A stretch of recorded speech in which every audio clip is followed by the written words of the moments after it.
girls, it's Friday and inevitably I'm here to talk about Stephen Moffat.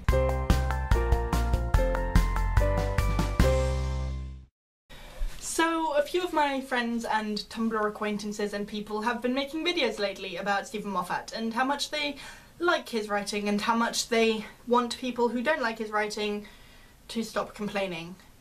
That's basically been the crux of some of the videos. Now, I'm all for videos in terms of debate because it's a lot harder to be nasty and rude when you're actually saying the words out loud. So, yay for discussion, and don't take this as a personal attack on anyone because I honestly just wanted to air my thoughts a little and offer a opposing opinion, I guess.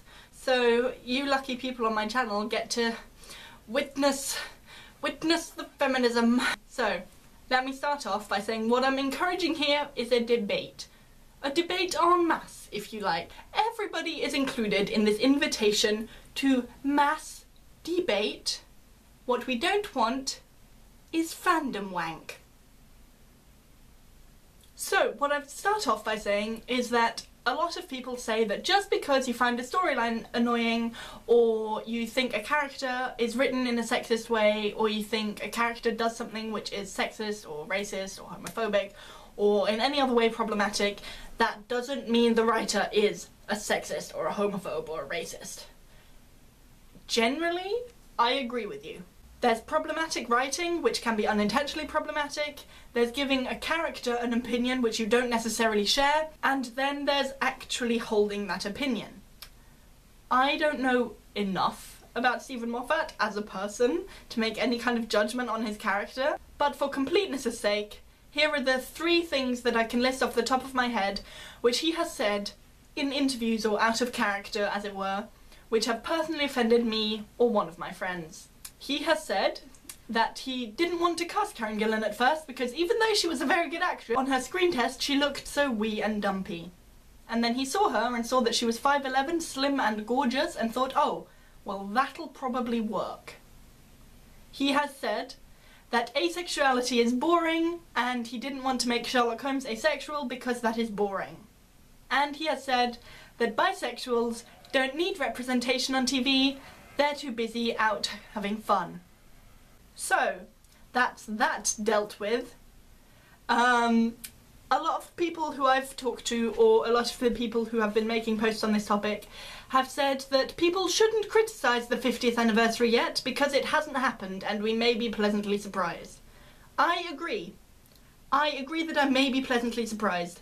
I agree that it's not great to feel disappointed before it's already aired because ideally I want to feel excited, and I am excited. I'm excited to see the Time War. I'm excited to see Ten and Rose.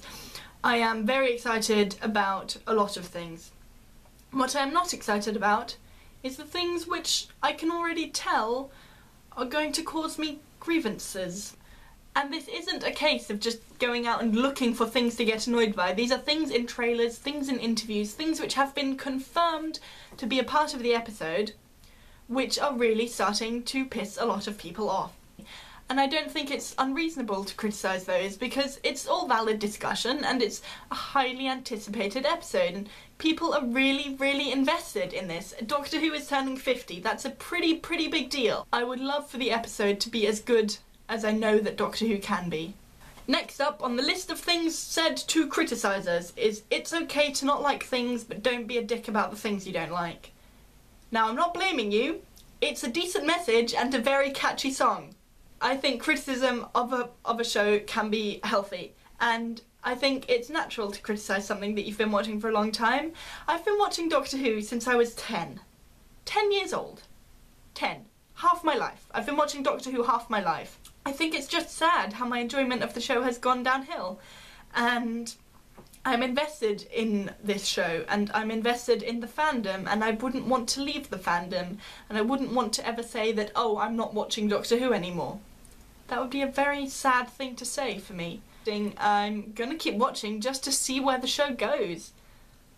And I don't think there's anything wrong with critiquing a show while also still being a fan.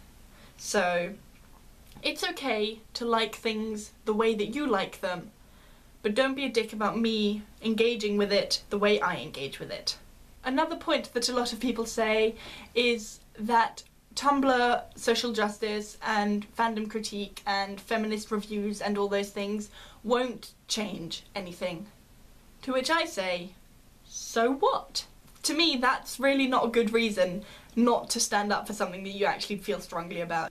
I know that the opinions of teenage feminist bloggers on the internet don't really matter to the BBC or to Stephen Moffat or to the people in charge of choosing his eventual successor, but I don't critique a show because I think the BBC is listening. I critique because to me that's part of the process of being a fan of something, is engaging with it. I think debate is always a good thing. I think educating people about stuff can be very good. A year or two ago, I was hardly as clued up about, say, feminism and racism and homophobia and stuff in media as I am now. And maybe through my ranting, another clueless 17-year-old will get clued up. The future story writers are on Tumblr right now.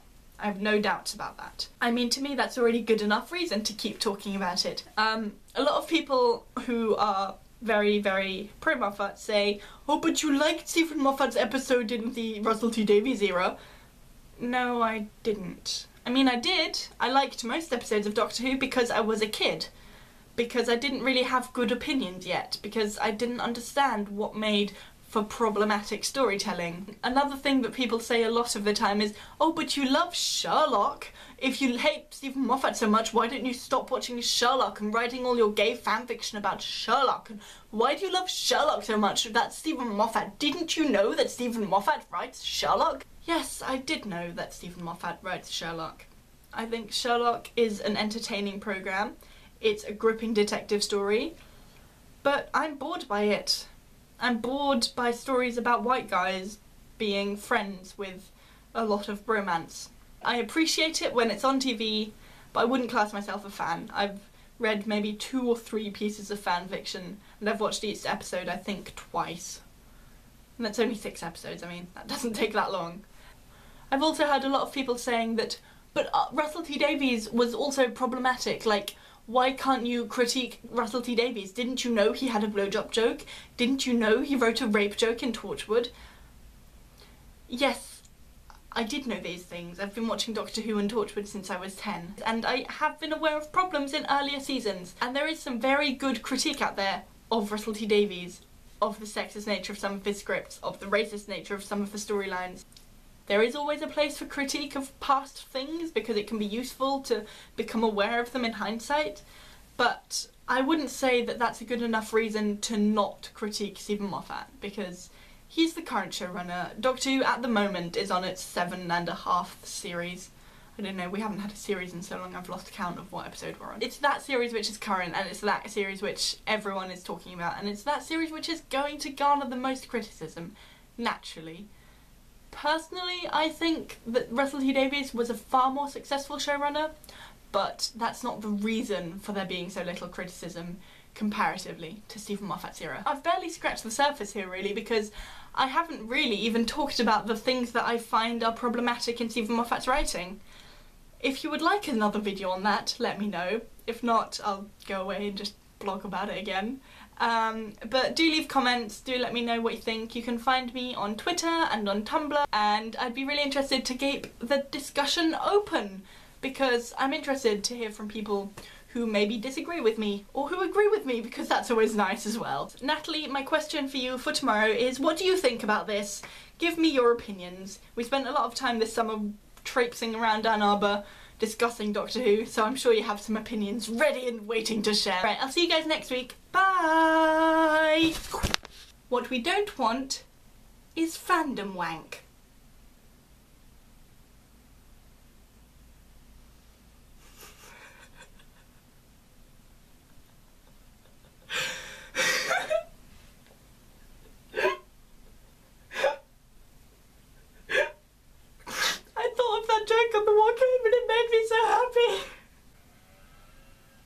I heard a sheep, but it was a lawnmower.